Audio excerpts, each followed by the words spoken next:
I feel like this is possibly one of the biggest news that's just come out when I recently just made a video about ARRI dropping the Super 35 body alone and sort of like what the value is and why ARRI possibly made that choice, only for me to wake up to the news that Blackmagic has just dropped a bomb of their own. Now, in this video, I'm going to be comparing the two bodies, comparing the two deals, the two values, and seeing which one actually makes sense for you as a filmmaker. Let's go. Sell me this pen. The first question that I asked myself was, is this a response to ARRI's announcement of the Super 35? And in some ways, I'd say yes, but not entirely. I feel like Blackmagic's announcement with the URSA Cine 12K LF body is definitely tapping into the same mid-market segment, the same one that ARRI is specifically going for. So if you look at it in that regard, it's sort of like a response to that, but there's more. Basically, ARRI's announcement is them trying to engage the mid-market segment by announcing the body-alone version so that they can bring more people into the system. And it feels like both companies are introducing models that sort of just lower the entry price without compromising the core image quality and just like the quality that you get overall from the output and the performance of these cameras.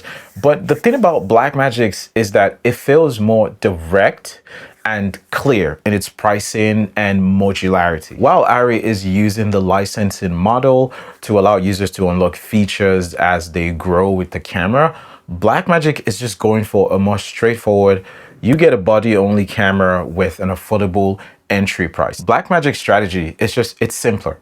It's direct, it is simpler. It's about starting low and letting the user customize the rig the more they want, which is more traditional compared to the ARRI's pay-as-you-go licensing model. So in that sense, Blackmagic's move could be a response to the complexity of ARRI's licensing system, but it also seems like they've just always been positioned as the accessible option, especially for indie filmmakers and small production houses. Is this a potential new way for camera companies now to proceed in the market? I think that this approach could definitely change the game, but it also depends on how the market reacts. For example, Blackmagic's design to strip down the camera and sell it as a bare bones body for a lower price plays into the growing demand for customization and affordability in the professional market.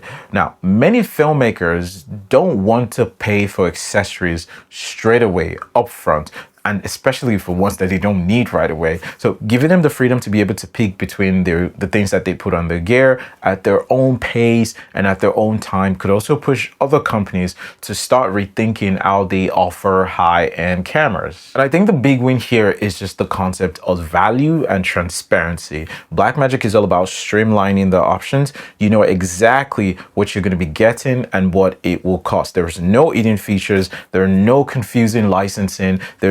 This could be an approach that appeals to a broad range of filmmakers all around the world, especially when the competition is intense. And we know that competition is intense right now, and people are looking for cost-effective solutions to be and not compromise on quality, which is exactly what Blackmagic is offering. So yes, this could be a way forward, and I really hope that camera companies like Sony especially start to embrace this, whereas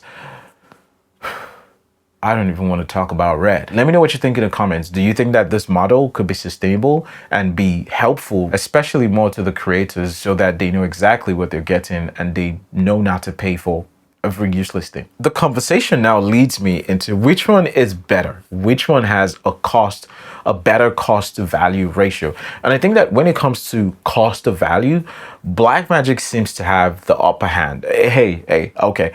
Let me get to it. Let me get to it. Be calm, especially if we're talking about affordability and transparency. The Alexa 35 base starts at about 60,000, probably more US. To unlock all the features that you would want, like ARRI RAW, 120 frames per second, you have to pay extra for licenses. Now, that begins to add up quickly, and it is not always clear in the beginning what you're going to be paying for upfront. So the premium model with all the features includes cost around the same as the base plus licenses. Think about that.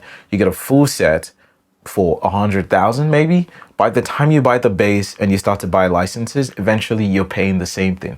So you don't really save anything per se. The Blackmagic Cine URSA 12K LF starts at $6,995, and you're getting everything you want except for the accessories like mounts, battery plates, top handles, maybe the EVF, but everything you need to run the camera, 120 frames per second, open gate, everything, you get that.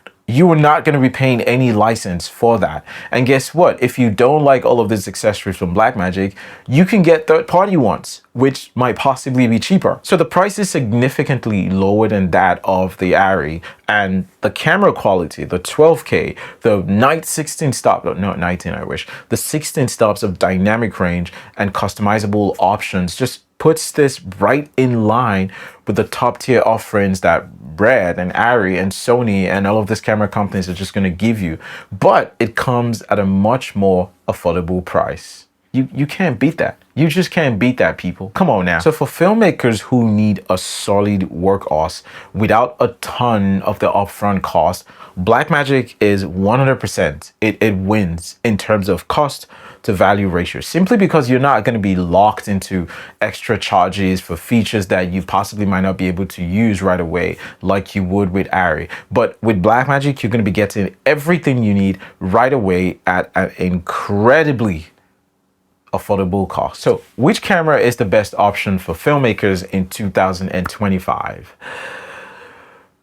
Now, this is where things start to get really dicey, because both cameras are top tier cameras and they offer great technical specs. The concept of better depends on your specific workflow and your production needs. Now, for the Blackmagic, it's best for filmmakers who are looking for something straightforward, cost-effective solution with incredible image quality and flexibility. If you're going to be working on indie projects, music videos, mid-sized productions, or you just don't want to mess with licenses and extra cost and all of these things, go with the Blackmagic. This is a solid choice, which I think will belong to most of the mid-tier market that we were just discussing. The modularity of the camera. Once again, the Blackmagic offers interchangeable lens mount. You can customize the rigs. You can build your setup exactly how you want it to be without the unnecessary features that you don't need.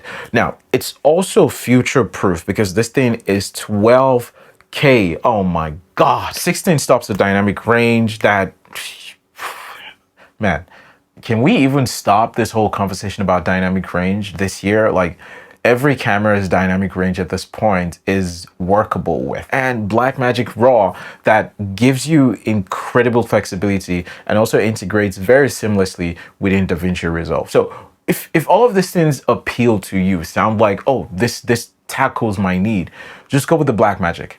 But if you're working on high-end professional commercial productions, or you work with rental houses and there's a need for a specific type of imagery and workflow, then you can go with the Alexa. You know what? Actually, let me rephrase that. If you are a high-end professional and you work with rental houses or production companies that need high-end, top-tier image quality, and you can afford to unlock those licenses, then the ARRI is a no-brainer for you. Because if you're used to working with ARRI or you're part of a larger production crew, the ARRI brand, unfortunately or fortunately, still holds a very strong, immense value. So the flexibility in terms of upgrading features is still a major selling point. Yes, it's expensive, more expensive than the Blackmagic, but it's kind of still better than buying, you know, the outright set fully if you're just going to get the body. And if you can handle the cost of the features, the licenses and things like that, it's just more complex in terms of how you would structure your investments in this camera. Because do not make a mistake, these are not camera purchases, these are going to be investments. Some of these cameras, the prices on them could get you a down payment for a house. For professional filmmakers in 2025, I think it really just boils down to who you are as a filmmaker and what your production needs will be. So the question is, if you want cutting edge technology at a lower cost, go with the Blackmagic 100%. If you're willing to pay for top tier licensing and all these other yabba yabba yabba yabba, and you can stomach the licensing model because maybe by virtue of you transferring that cost to your clients or something like that, please by all means go for the ARRI, because ARRI still holds a lot of weight in the industry. Let me know what you guys think. This is just my thoughts around why this camera companies might be coming up with this types of market approach and strategy for the new year, because we cannot all lie, it's been a very slow time in the global economy as a whole, not just in filmmaking industry, everywhere, even manufacturing and all these other things. So I feel like a lot of companies are trying to adapt, and it's interesting to see how they come up with different strategies to be able to cater to all their customers. And with that being said, I think I'm gonna buy the Blackmagic URSA Cine 12K LF because I think it is perfect for my needs. If I need an ARRI, I'm just gonna rent that from a rental company.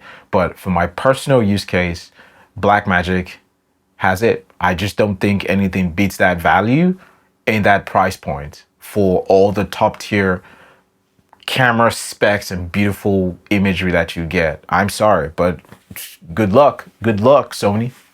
Good luck, Red. I don't know what you guys gonna do now. It's over.